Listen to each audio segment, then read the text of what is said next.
செயலாக்க கவிஞர் நம்முடைய கருணாநிதி அவர்கள். கருணாநிதி இல்லாத இலக்கிய வட்டமா? கருணையும் நிதியும் ஒன்றாய் சேர்ந்தால் கருணாநிதி ஆகும். கொஞ்சம் தான் நிதி வந்திருக்கு, இன்னும் நிறைய நிதி அவரிடமிருந்து நாம் எதிர்பார்ப்போம் என்கின்ற அந்த வார்த்தையை சொல்லி கருணாநிதி அவர்கள் பேசுவார்கள் என்று அறிகிறேன்.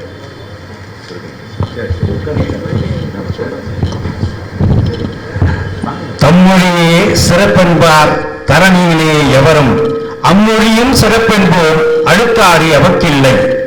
எம்மொழிக்கும் இல்லா சிறப்புடைய எம்மொழியே செம்மொழியே செந்தமிழே உன்னை சிறந்தாழ்த்தி வணங்குகிறேன் என்று தமிழுக்கும் தமிழன்னைக்கும் முதற்கண் வணக்கத்தை தெரிவித்துக் கொண்டு இந்த மேடையிலே அமர்ந்திருக்கும் சான்றோர் பெருமக்கள், நீதிபதி உள்ளிட்ட அனைத்து சான்றோர் பெருமக்களுக்கும், இங்கு அவை நிறைந்து ஆர்வமுடன் காத்திருக்கும் ஆண்டோர் பெருமக்களுக்கும் என்னுடைய பணிவான வணக்கத்தினை தெரிவித்துக் கொள்கின்றேன்.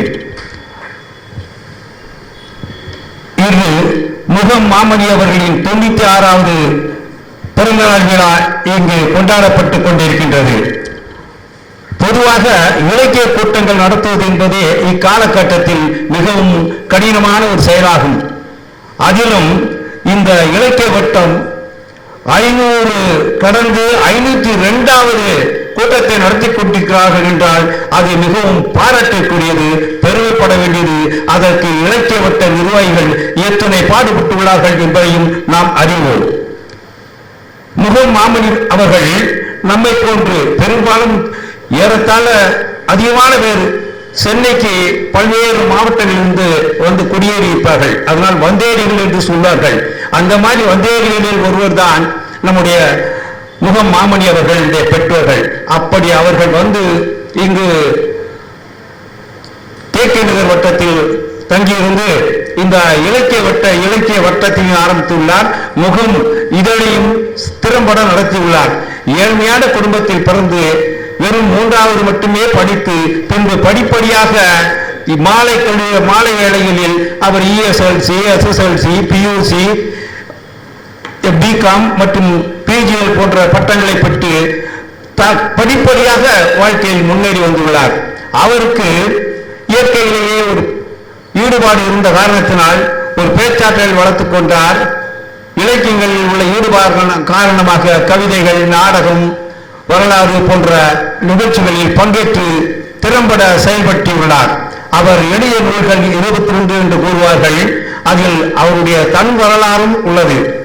பொதுவாக தன் வரலாறு எழுதுவதற்கு நிறைய முயற்சிகள் எடுக்க வேண்டும். அவர் சிறப்பாக அது இல்லாமல் மற்றவர்களும் அவருடைய வரலாறு பற்றி அருமையாக எழுதியுள்ளார்கள். இந்த வகையில் இந்த 502 கூட்டத்தை நடத்தியுள்ள இந்த இலக்கிய வட்டத்தை பற்றி ஒரு சில கருத்துக்களை மட்டும் நான் கூற விரும்புகின்றேன்.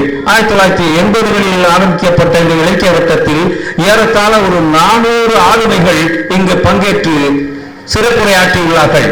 கவிஞர் சுகதா அவர்கள் தலைமையேற்று ஆரம்பித்து வைத்த இந்த இலக்கிய வட்டம் இன்று 502வது கூட்டத்தை நடத்தி வெற்றி நடை போட்டுக் கொண்டிருக்கின்றது. அதில் நான் குறிப்பிடத்தக்க வேண்டிய சில முக்கியமான நபர்கள் உள்ளார்கள். பொதுவாக குறிப்பாகவும் சிலம்பொலி செல்லப்பனாரும் இங்கு வந்து சிறப்புரையாற்றி இருக்கிறார்கள். அவருடன் எனக்கு ஒரு அருமையான தொடர்பு உள்ளது. சிலம்பொலி செல்லப்பனார் தமிழ் பல்கலைக்கழகத்தில் முதல் பதிவாளராக பணியேற்றார். நான் உயர்கல்வித்துறையில் பணியாற்றியவர்கள் என்ற காரணத்தினால் சில செய்திகளை நான் உங்கள் முன் வைக்கின்றேன். முகம் மாமணி இந்த பிறந்தநாள் விழா சந்தர்ப்பத்தில் அவருக்கு பதிவாளர் பதவி கொடுப்பதில் சில சிக்கல்கள் ஏற்பட்டது. அதாவது பேராசிரியராக இருக்க வேண்டும், கல்வி பணியில் ஆற்றியிருக்க வேண்டும் என்றெல்லாம் சில சட்ட திட்டங்கள் இருந்தன. அதை அவருக்கு கட்டாயம் கொடுக்க வேண்டும் என்ற காரணத்தினால் அந்த சட்ட திட்டங்களை எல்லாம் தளர்த்தி அவருக்கு தமிழ் பல்கலைக்கழகத்தில் முதல் பதிவாளர் என்ற பதவியினை வழங்கினோம். ஆக அவருடைய அந்த ஒரு காரணத்தினால் அவருடன் ஈடுபட்டிருந்த என்னுடைய ஈடுபாடுகள் காரணமாக முகம் மாமணி போன்று நானும் சுயமரியாதை கல்யாணம் செய்து கொண்டேன். அதுவும் சிலம்பொலி செல்லப்பனார் தலைமையில். அதே போல் இன்னும் நிறைய பேரை குறிப்பிடலாம். அவ்வகையில் நான் குறிப்பிட வரும்போது கவிஞர் கண்ணதாசனுடைய புதல்வர் காந்தி கண்ணதாசன் அவர்கள் அவர்கள் ஒரு சமயம் என்னிடம் வந்து அவருக்கு பெப்பாசி என்ற அமைப்பின் கீழ் தலைவராக இருந்தார். தீவுத்திடல் நூலக கண்காட்சி நடத்த வேண்டும், அதற்கு இடம் எடுப்பதற்கு அனுமதி வேண்டும், அதுக்கு என்ன செய்யலாம் என்று கேட்டார். அப்பொழுது அவருக்கு 4-5 வருடங்களாக அவர் புதுப்பிக்காமல் இருந்ததால் அவருக்கு தர முடியாத சூழ்நிலை ஏற்பட்டது. அப்பொழுது அவரை அழைத்து அவருக்கு அந்த வழிமுறைகளை சொல்லி நானே வரிகள் எல்லாம் என்னென்ன காரணங்கள் போட்டு செய்யலாம் என்று சொல்லி அவருக்கு பின்னேற்பு வழங்கும் வகையில் பழைய பீரியடுக்கும் அவருக்கு அனுமதி வழங்கி ஒரு புதிய அனுமதியும் கொடுத்து அவருக்கு அந்த தீவுக்கு தேடல் கண்காட்சி நடத்துவதற்கு ஆவண செய்தேன்.